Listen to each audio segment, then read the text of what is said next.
sure everybody is well aware by now of my ownership of this Powerbase 200 Macintosh clone.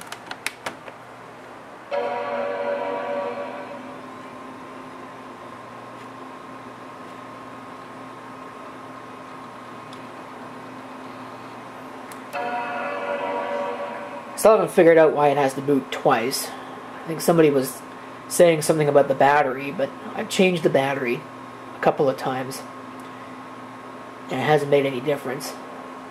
I'm sure that, at least by the time you're watching this video, I will have uploaded the video of this Macintosh clone, the Motorola SuperMac. When people think Macintosh clone, this is really what they think about. Either that or the power computing. But there were a number of other manufacturers. Here is a clone from the third of three, what I'll call major, at least in the North American market, clone manufacturers. This is a Umax SuperMac model C500 603E/140. A little bit of a mouthful there. But you can see that it's yet another different take on the design of the Macintosh clone. But it's got the same basic features as all the others. In fact, there's really no difference between this and the power computing machine. They're based on the same logic board design. You can see 2 PCI slots. But the interesting thing about this one, as you'll see here, there is no PS2 port. Similarly, there is no VGA connection, and that was a common feature on the clones. They had the standard PS2 ports and the standard VGA video output. This one does not have that. I don't really know what internal conditions things condition is in. Externally, it's not that great, but again, I didn't pay very much for this, so I don't feel too bad. See the plastic on the front. This might actually be shipping damage. You can see there, it's really just not in good shape. It's extremely yellowed. That's what it's supposed to look like. At least it's closer to what it's supposed to look like, and that's what it actually looks like. I don't know if you'll be able to see that once this gets through final video compression. And of course, someone wrote that it is surplus on the top of it. And it's got scratches and everything else. So not a museum piece, but it's not why I bought it. I bought it to have another example of the Macintosh clone, and because the design is pretty interesting, it reminds me a lot of the 6200. In fact, before I open it, I might actually grab the 6200 here, because I've got it sitting right here. I'm going to need 2 hands for that. I forgot how heavy it is. Well, I guess when you do that, there's not really a whole lot of similarities, are there? But I mean, hey, there is the front-mounted headphone jack.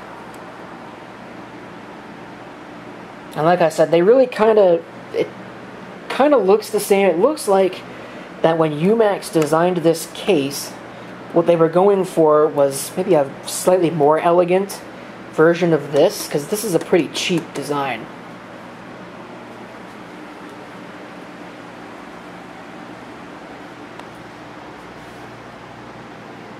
Well, yeah, other than that, they're completely different, aren't they? So, maybe that kind of torpedoed my whole this is what they were going for thing, but it's the same general form factor. Okay, put up the cover here, and the first thing that we can see, maybe a little bit of case damage there. I don't know if that's normal, but maybe it is. Definitely more obvious case damage there.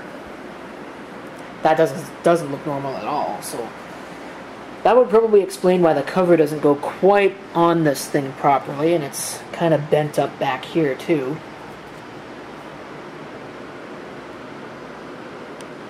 At least they left me the hard drive tray, but they didn't leave me the hard drive itself.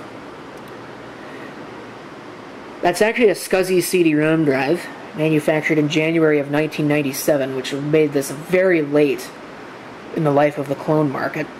So, unfortunately, I don't think I got a hard drive around here that'll really go in this. Not something that's a couple gigabytes in size. I might take a look and maybe see if I can find something, but I don't believe that that's something that I've got sitting around here. I'm not really sure how the optical drive is supposed to come out. Hopefully you don't have to pull the faceplate, because I really don't want to do that, because I think I'd break it if I did. Let's see if I can flip this thing around here and we can take a closer look. What I'm really looking for is a battery, but I don't see one.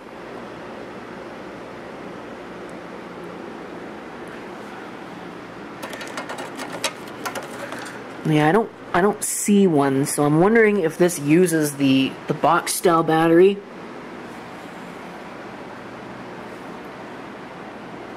Looks like Typhoon Umax Computer Corporation. Which kind of makes me wonder if this is actually the original board, because I thought this was based on the Tsunami architecture, but I don't know. The CPU is actually on a zip socket. Kind of interesting. Which also makes me wonder if maybe that's an upgrade. That'd be cool. That would be cool. Of course, it's got these silver can capacitors, so people are just going to say, oh, recap it now, don't even bother powering it on. Not really understanding how the world actually works when it comes down to these things.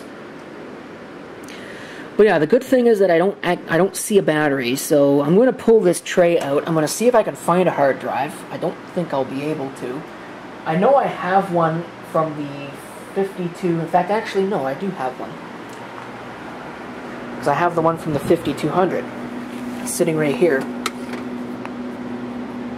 And it's got screws too, so I can just put that in there. It's a little bit bigger than what I'd like at 8.4 gigabytes, but it should work with that machine. No problem. So I'm going to take what's left of the drive tray from the 5215 off of that, and I'll go ahead and we'll install that. Now it's in there. Not really correctly, because those screws are a little bit too tall, but it'll work. It's not going anywhere anyway, so I'm not too worried about it. Technically, I will be running an unsupported operating system on this, because the Macintosh clones in general, with very few exceptions, did not see anything later than System 7.6. I think it was like 7.6.1 or whatever. They never saw Mac OS 8. And I think that's got 8.5 on it, maybe 8.6, could be 8.1. I don't remember what was on that machine. I mean, I suppose I could go back in the video and look, but I could also power this machine on and figure it out, right? So, I don't know if it's going to work. I don't know if the machine's going to work, because I don't know if it's got any memory. I know that the 2 DIMM slots are empty. I can maybe see if I can find some memory. PC 133. Someone's probably going to say, oh, it's actually PC 100, you moron. As if there's any difference between them at all other than the speed. You know, people don't call 2 different speeds of DDR something else. It's DDR. Like, let's get real here, folks. So, anyway. I think we're good to try and power this up. Does mean I have to grab my keyboard and mouse back here, which means I gotta use the stupid crappy Apple mouse that doesn't work. Alright, we ready for this?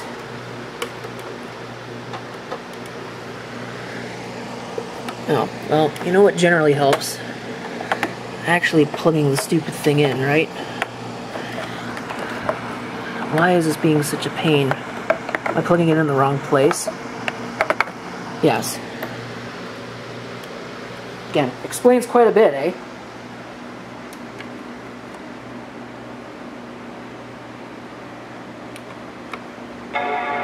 There it goes. It's a chime.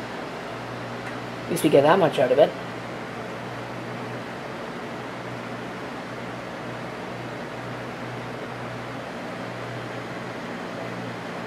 It's trying to boot. This could be bad. I don't know whether this will actually work, and the reason why I'm saying that is, how much RAM does this have in it?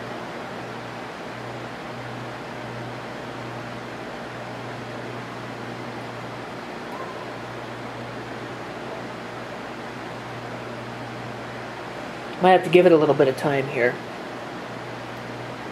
Well, maybe not.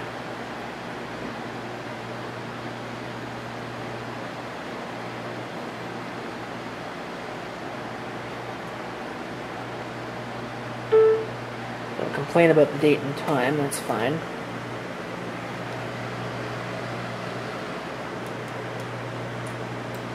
Yeah, this mouse, like I said, doesn't actually work. Huh, 8.1 with 16 megabytes of RAM. Yeah, that's going to need more RAM. In all likelihood, OS 8.1. See what the system profiler says. I thought I had 8.5 on that, but maybe I only installed 8.1 because of what it is. See here, there's the machine ID. It'd be kind of interesting to look that up and see what it points to. It is the original processor, PowerPC 603E at 140 megahertz with 16 megs of RAM. Let's see, so this is the ATA bus. It's an 8.4 gigabyte hard drive. It's working. And on the SCSI bus at ID3, we have the CD-ROM, which I think works. Yep. Works just fine. Well, the floppy drive, I probably won't read this,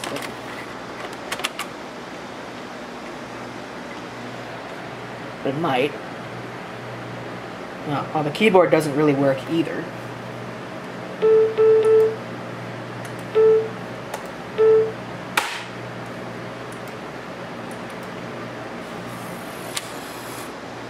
Sounds a little weird, but yeah, it does work.